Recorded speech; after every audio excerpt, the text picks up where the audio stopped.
Welcome to another episode of Titan PI TV, where we're looking at the inside workings of a live operational investigation agency, that being here, Titan in Derby. I am your host, Simon Henson, and Managing Director of Titan Private Investigation Limited. We have 9 offices from London to Manchester, and today I'm at the Derby office. In fact, I'm always at the Derby office. So these episodes are meant to be informative to individuals who are just interested, so we're trying not to give too much away. Industry professionals also find these interesting, and potentially people that are looking at getting into the industry and want to become a learner and want to know more, because we do offer training courses. So today's short episode is looking at what is the ideal surveillance vehicle. So this is a question we are commonly asked by people I've just suggested, people who want to enter the industry and are looking at effectively how much it will cost, people on our training courses, or it might be professional investigators who are changing their vehicle and out of interest just want to know what we think might be a vehicle to move on to. So, in essence, the answer is a vehicle for a surveillance needs to be a vehicle which there are plenty of on the road. So it's not a vehicle that you would look at and think, wow, not seen one of those before, because you will see it and remember it. It needs to be a dull colour or a non-garish colour, so we don't want bright orange, reds or yellows. We want cars which blend in, so greys, silver and black potentially. We also need an area in that car where we can sit and be undetected, so the vehicle for all intents and purposes looks empty. So it might be we're on a static observations watching an address and we don't want to be sat in the front of the vehicle. It might be that we're acting as a trigger on a surveillance. So we are triggering the surveillance away from the address, and then the surveillance carries on from there. So if we were sat in the front seats, that would be an issue, and people would wonder what's going on. It might look a little bit suspicious, and they might ring the police, and a suspicious incident raised. Then we have the police there, and it's all very embarrassing. So we generally have an area in the vehicle we can sit so that vehicle looks empty. We generally do that by using tinted glass. The darkest we can go is a limousine tint, legally, on the rear windows. We can't have anything on the front. So we need tinted windows or an area we can sit in the car, and that won't look out of place because generally vehicles, when they come out of the factory, have a tinted glass option. So lots of vehicles have it, so people aren't going to look at it and think, oh, that's a surveillance vehicle. And the last point is we don't want private plates, because private plates, we look at them, we try and make a word out of it, and we remember it. Okay, so let's go through those individually. First of all, there's always the argument or the discussion around, do I get a car or do I get a van? So this is very much like the discussion people have in regards to optical equipment. Do I get Nokia? Do I get Canon? Everyone has a view on that. So the pros in regard to getting a car. Firstly, they have 360 degree. So you might be able to set your vehicle up. Then your subject moves and you're able to move around that vehicle and gain good imagery of the subject because you've got that 360 view and you can adapt. The pros of a van are that it's more comfortable. So usually they are larger. So if you're in the rear of the van, for example, in an area where no one can see you, so the vehicle looks empty, you might be able to sit in a nice beanbag or an armchair. So there's generally more room, so you're generally more comfortable. Another pro is they're usually higher off the road, so you can see over obstacles. So if you're parked in a line of traffic, then you may be able to see over the vehicles in front or any other obstacle.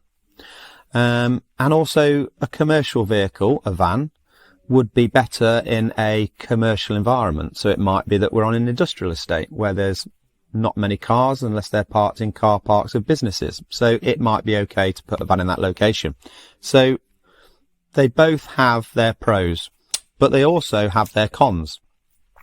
So an example of this would be the car. It's lower down generally, so you might not be able to see over the car in front to get a good view. They generally don't have as much space, so if you're sat in the rear of the vehicle for a long period of time, you are just sat on the rear seats, which can get quite uncomfortable, although you could lay out, but you need to be able to see that trigger or give that trigger. A con of a van would be, generally the main con is if you've got rear windows, then you've only got front and rear views to get for a visual of the area you're looking at. It might be that you are parked on the side of a road and the only space is directly outside the subject's address. Not ideal, but that might be the only space.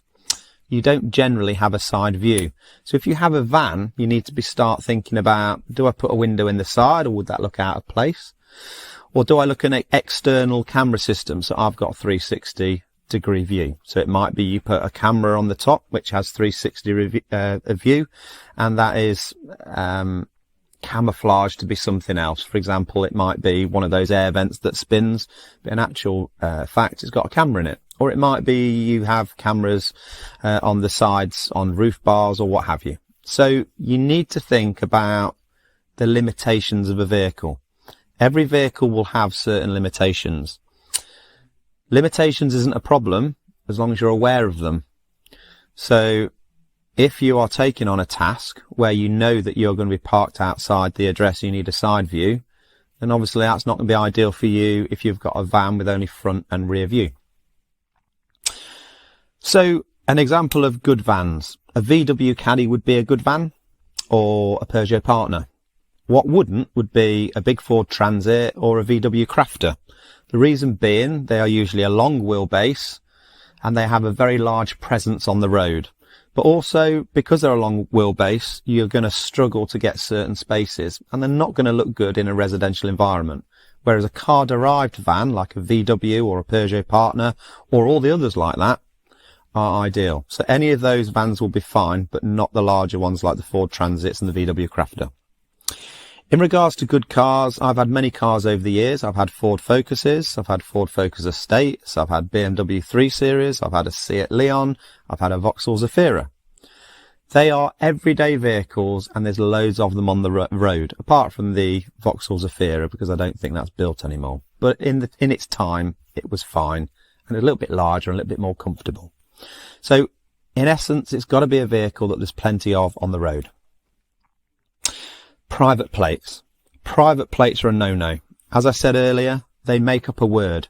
Generally, people try and work out what that word is, and then that sticks in your mind. However, it might be that it's not a private plate, but it's a number plate which is remembered. So the last three letters on it might be ZZZ or something like that. If that's the case, then it's not a problem. It is relatively cheap to reissue a new number plate. Although it would be classed as a private plate, you would use the normal format, but try and make it something that's not memorable, hence why you're changing it. You've also got to think about the amount of room you've got in that vehicle. So, for example, surveillance operatives will carry all their optical equipment, possibly a drone, most operatives, good operatives, and they'll have lots of props. So they're able to change clothes or use props to be covert or overt to be covert, so they're not remembered. So you need to be able to store all those props, and you can fill a boot fairly easily. So if you're looking at a Mini, then the boots are tiny, so a Mini wouldn't be very good. So those are just a few of the things you need to think about when you are looking at buying or changing your current surveillance vehicle. I hope you found that interesting. Please give us a thumbs up. If you don't want to miss further episodes, subscribe to the channel. Until next time, see you soon.